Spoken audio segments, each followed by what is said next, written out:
কাজে অনেক ব্যস্ত থাকে, কিন্তু তবু কখনো আয়ুকে কল করে সে ভালো আছে কিনা বা তার কিছু লাগবে কিনা তা জিজ্ঞেস করতে ভুলেনি।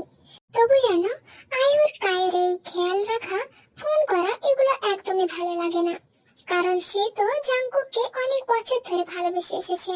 তাই কায়ের এরকম যত্ন আয়ুর কাছে খুবই বিরক্ত লাগছে। দেখতে দেখতে 3 মাস পার হয়ে গেল। আজ জাংকুক দেশে ফিরেছে।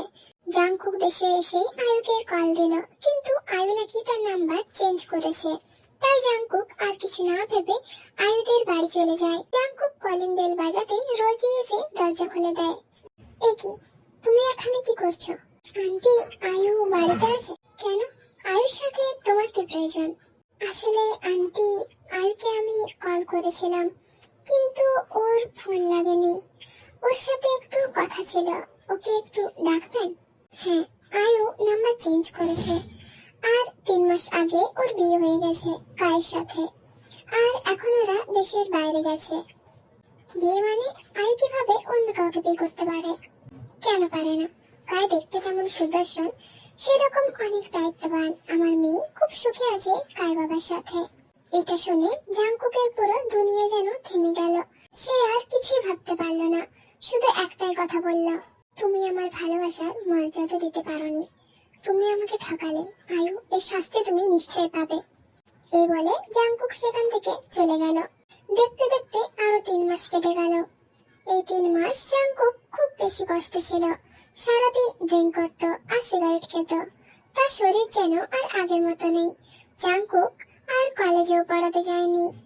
আজ আয়ু আর কায় দেশে ফিরেছে। এটা শুনে জাংকুক গাড়ি নিয়ে কায়েদের বাড়ির উদ্দেশ্যে যেতে থাকে।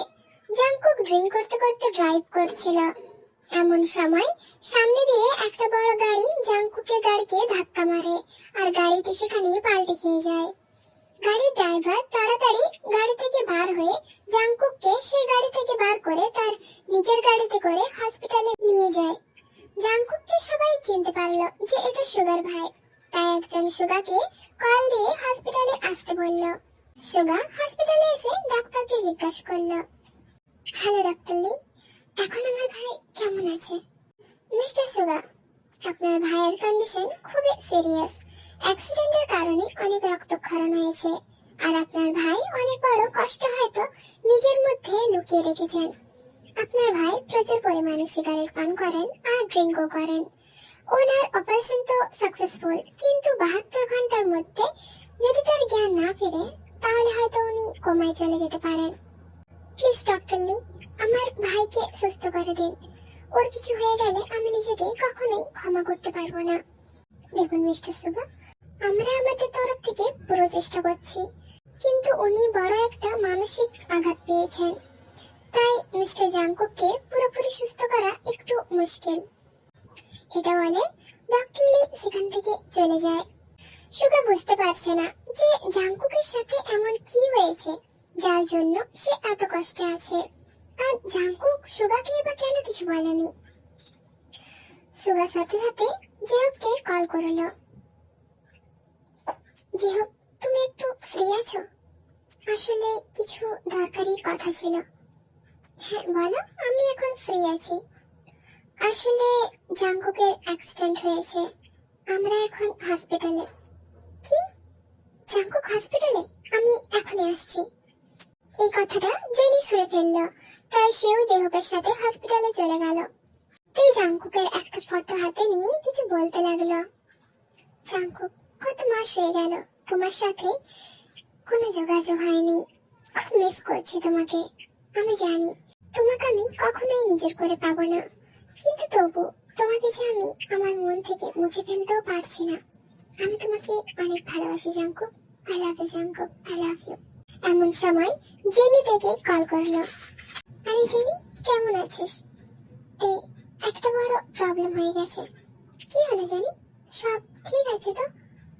তে জাংকুক হসপিটালে, জাংকুক অ্যাক্সিডেন্ট করেছে। তে এটা শোনা মাত্রই তের হাত থেকে ফোনটা পড়ে গেল।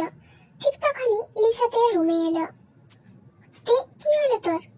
আসলে তে জ্ঞান হারিয়েছে। জেনি, একটা কথা জিজ্ঞেস করবো, সত্যি করে সবকিছু বলবে তো? মানে সুগা ভাইয়া, তুমি কি জানতে চাও? জেহুক বলল যে লিসা একবার নাকি জেহুককে বলেছিল আয়ু আর জাংকুক একে অপরকে ভালোবাসে। তাহলে এমন কি হলো যার কারণে আয়ু কাইকে বিয়ে করলো? আসলে ভাইয়া, এই ব্যাপারে আমি সেরকম কিছু জানি না। জেনে দেখ, আমি তোর বড় ভাইয়ের মতো, প্লিজ আমার থেকে কিছু লুকোস না। জাংকুকের এরকম অবস্থার জন্য কে দায়ী, প্লিজ আমায় বল। ডাক্তার বলল জাংকুক নাকি কোনো বড় মানসিক আঘাত পেয়েছে। কি হয়েছে জেনি, আমাকে বল প্লিজ। তোকে দেখে মনে হচ্ছে তুই সব জানিস। ভাইয়া, আমি সত্যি কিছু জানি না। তুমি কি বলছো আমি কিছুই বুঝতে পারছি না। প্লিজ জেনি, একটু বোঝার চেষ্টা কর। জাংকুকের অবস্থা খুবই খারাপ, প্লিজ আমাকে সব সত্যি করে বল প্লিজ। ভাইয়া, আমি বেশি কিছু জানি না। আসলে রোজি আন্টি আর জিমিন বাধ্য করেছিল আয়কে বিয়ে করতে। এখানে জেনি কাই বা তের ব্যাপারে কিছু বললো না। সুগা রেগে সেখান থেকে বের হয়ে গেল। হঠাৎ জিমিনদের বাড়ির কলিং বেল বেজে উঠল। জিমিন এসে দরজা খুলল। তুমি এখানে কি করছো? কেন আসতে পারি না? কে এসেছে জিমিন? এ কি, তুমি তুমি কেন এসেছো এখানে? কেন কেন করলেন আপনারা এরকম? কি করেছি আমরা? কি করেছেন তাই না?